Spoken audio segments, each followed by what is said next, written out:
वो हुलिये से लग रहे हैं कि किसी बैंक के या किसी प्राइवेट कंपनी के मुलाजिम है। उनकी पैंट की क्रीज देखें, उनकी शर्ट पे कॉटन का क्लब देखें। सब्सक्राइब करें और बेल दबाएं ताकि कोई खबर रह न जाए। और ख़ास में होने वाले वाक़यात के हवाले से भी हमें अपने आप को भी सोचना है कि ये एक वाक़या नहीं, ऐसे बेशुमार वाक़यात हैं। अब हमें अगर अपना चेहरा जो है वो बड़ा सख्त और बड़ा भयानक नज़र आता है। साहब, ये कहा गया था कि बाहर के वीज़े हासिल करने के लिए इस तरह की चीज़ें करती हैं औरतें, ये कहा गया था। कितनी उस पूरे सीरीज इंसिडेंट्स था, कैसे वाक़यात हुए थे, बिल्कुल कौन याद करेगा क्या शास्ता आलमानी के साथ हुआ था, किस तरह से वो यहाँ से गई थी, कौन था वो जो नसीमा लबानो थी, उसके बारे में क्या हुआ था, कौन हमें बताएगा किस तरह से बच्चियों को किस तरह जिंदगी उन पर था, कौन वो डॉक्टर शाजिया जो थी उसके साथ क्या हुआ था, कौन उसके बारे में बात करेगा।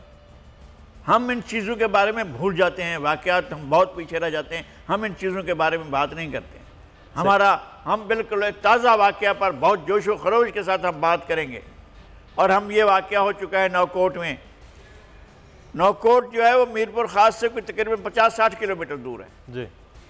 तो उस वाक़े में जो सहरा के आगाज़ का है, जहाँ से सहरा थर शुरू होता है, नौकोट में होने वाले वाक़े के बारे में हमें ये भूल जाते हैं कि यही कुछ जो है वो उससे पहले मुख्तार मई के साथ हुआ था। कहाँ मिला था उनसे इंसाफ? बिल्कुल यही वो आज तक जो है अपने जिस तरह घर में है, क्या वो इस ज़िंदगी को जो गुजार रही है बोझ की तरह उसके ऊपर रखी हुई है, क्या वो ज़िंदगी गुजारना इसको कहते हैं? और हमने सोसाइटी ने बतौर इंसान उसको ज़िंदगी गुजारने का हक दिया है।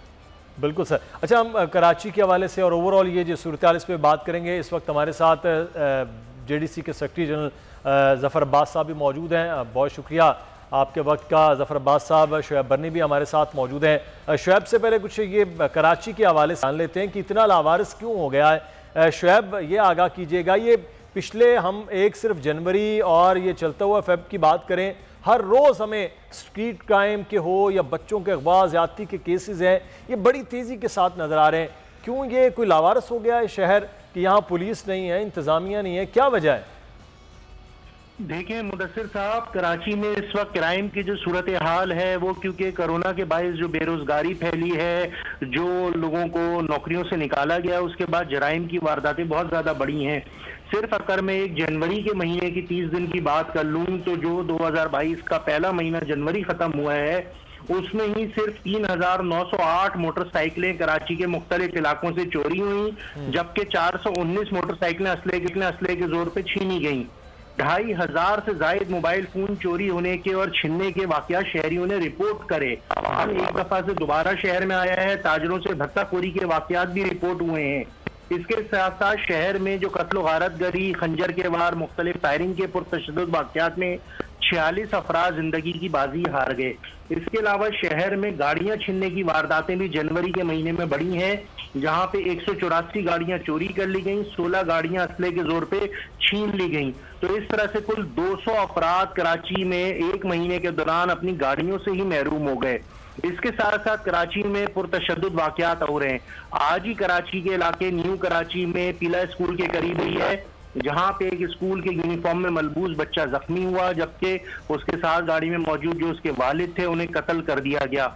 मकतूल के हवाले से बताया जाता है कि उनका ताल्लुक जो है पाक सर जमीन पार्टी से था। इससे कबल वो मुत्तहिदा कौमी मूवमेंट में थे और ग्रेड 16 के वो स्कूल टीचर बताए जाते हैं।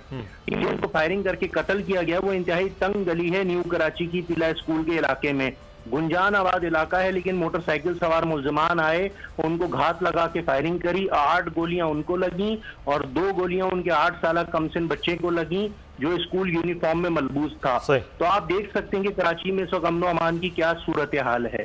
तो ये तो सिर्फ एक महीने का बहुत बड़ा फिगर है। ज़फ़र अब्बास साहब, आप कह रहे हैं नौजवानों को बेहतर करने की कोशिश कर रहे हैं कि कराची में हो जाए। सर, ये तो गरीब आदमी होता है ना, एक आम आदमी, बिल्कुल लोअर मिडिल क्लास, जिसके पास मोटरसाइकिल होती है।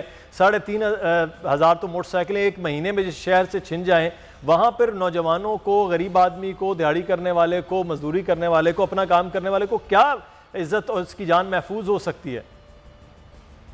सर, आप मुझे एक बात बताएं कि ये जिनकी मोटरसाइकिलें छिनती होंगी, क्या ये जाके पर्चे कटवाते होंगे और कट जाते होंगे पर्चे? सर, इससे फिगर बहुत ऊपर है। गलियों के अंदर से लोग घरों के बाहर से बाइकें उठा के ले जा रहे हैं, लोगों के मोबाइल छिन रहे हैं, औरतों को गोलियां पड़ रही हैं, मर्दों को भी, वो लड़के को जिसको माँ और बहनों के सामने मार दिया गया कश्मीर रोड के ऊपर। ये आप देखें, अभी जो डकैती की वारदात आई, औरत से आगे 2 लोग छीन रहे हैं, उनका हुलिया देखें, वो हुलिया से लग रहे हैं कि किसी बैंक के या किसी प्राइवेट कंपनी के मुलाजिम है। उनकी पैंट की क्रीज देखें, उनकी शर्ट पे कॉटन का क्लब देखें।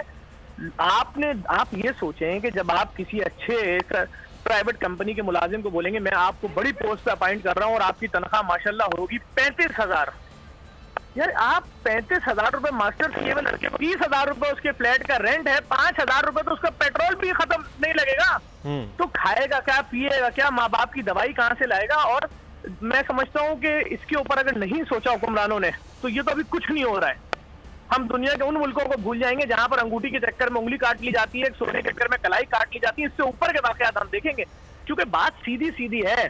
मैं बिल्कुल सीधी बात कर रहा हूं कि भाईजान आज इस वक्त किसी भी एक शख्स को कराची में, पाकिस्तान में जो प्राइवेट नौकरी कर रहा है उसको बेरोजगार कर दिया जाए तो आप यकीन जानिए उसकी आंखों के आगे अंधेरा आ जाएगा। 3 दिन बाद सिर्फ डिप्रेशन में मर जाएगा कि मैं मकान का किराया कैसे दूंगा, मैं बच्चों की फीस कैसे दूंगा, मैं बच्चे का दूध कहाँ से लाऊंगा, मैं वालिदैन की दवाई कहाँ से। भाई लोग मर रहे हैं लेकिन कोई सोचने को नहीं तैयार है।